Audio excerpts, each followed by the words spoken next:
ఈరోజు నీవు నేను ఒక భయభక్తులు కలిగి ఉంటే అట్టి వారి పిల్లలకి ఏముందంట? ఆశ్రయస్థానం కలదు. శ్రమ వచ్చినా, బాధ వచ్చినా, కష్టం వచ్చినా, నిందొచ్చినా, అవమానం వచ్చినా దేవుణ్ణి అడిగే కృప దేవుడు మనకిస్తాడు. దేవుణ్ణి అడిగే కృప మనకిస్తాడు. దేవుడు చూస్తున్నాడని భయం ఉందా? ఈరోజు నువ్వు చేయొత్తే ఉపవాసం ఉంటానని నిజంగా ఉపవాసం ఉన్నావా?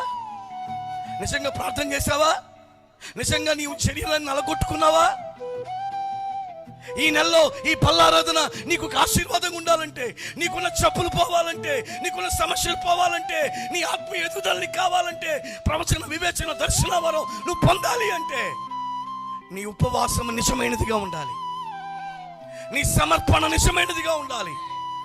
నువ్వు దేవునితో చేసుకున్న ప్రతిష్టత నీ జీవితాన్ని బలపరిచేదిగా ఉండాలి.